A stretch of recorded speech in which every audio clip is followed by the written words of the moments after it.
బుచ్చిరెడ్డిపాలెం పట్టణంలో ఓ వ్యక్తి మిల్లు నిర్వహించుకుంటూ జీవనం సాగిస్తున్నారు. ఆ వ్యక్తికి ఈ నెల కరెంటు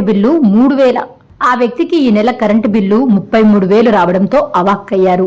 అదాని స్మార్ట్ మీటర్లు బిగించిన తర్వాత అధిక మొత్తంలో కరెంటు బిల్లులు రావడంతో ఏం చెయ్యాలో దిక్కుతోచని స్థితిలో ఉండిపోయారు. దీనిపై అధికారుల దృష్టికి తీసుకువెళ్లినా ఎటువంటి చర్యలు తీసుకోకపోవడంతో బుచ్చిరెడ్డిపాలెం పట్టణంలోని ఖాజానగర్ లో పర్యటిస్తున్న ఎమ్మెల్యే వేమిరెడ్డి ప్రశాంతిరెడ్డి దృష్టికి తీసుకువెళ్లారు. ఒక నెలలో 33,000 రూపాయల కరెంటు బిల్లు ఎలా వచ్చిందని ఎమ్మెల్యే విద్యుత్ అధికారులను ప్రశ్నించారు. సమస్యను పరిశీలించి పరిష్కరించాలని ఆదేశించారు. పట్టణంలోని ఖాజానగర్ లో విద్యుత్ పోల్స్ ఏర్పాటు చేయడం లేదని స్థానిక ప్రజలు ఎమ్మెల్యే దృష్టికి తీసుకువెళ్లారు. దీంతో ఎమ్మెల్యే ప్రశాంతిరెడ్డి విద్యుత్ అధికారులపై ఆగ్రహం వ్యక్తం చేశారు. కరెంటు పోల్స్ ఏర్పాటు చేయడంలో ఎందుకు నిర్లక్ష్యం వహిస్తున్నారని మండిపడ్డారు. త్వరితగతిన విద్యుత్ పోల్స్ ఏర్పాటు చేసి సమస్యను పరిష్కరించాలని సూచించారు.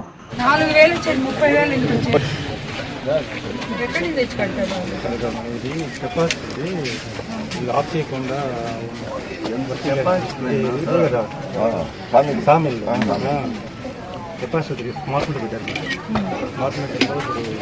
స్మార్ట్ మీటర్లు పెట్టేటప్పుడు వాళ్ళకి అవేర్నెస్ తీసుకొచ్చి ఎప్పుడు ఆఫ్ చేయాలి, ఎప్పుడు ఆన్ చేయాలి, ఏది చేస్తే ఎంత ఎక్కువ కరెంట్ బిల్ అవుతుంది, ఆఫీసర్లు వచ్చి దానికి మీరు అవేర్నెస్ ప్రోగ్రామ్ ఒకటి పెట్టి స్మార్ట్ మీటర్లు పెట్టాలి. వాళ్ళు ఎక్కడి నుంచి ఎట్టు కడతారు? పెట్టారా? ఇప్పుడు తెలియకుండా స్మార్ట్ మీటర్లు పెట్టేసి వెళ్ళిపోతున్నారు. 1 మీటర్ బిగిస్తున్నాము చూడండి, 1 మీటర్ బిగిస్తున్నాము చూడండి. మీరు 1 మీటర్ పెట్టేసి వెళ్ళిపోతున్నారు.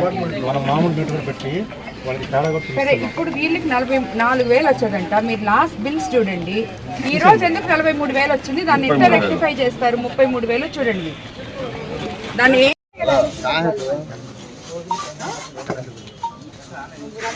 మాట్లాడి ముందు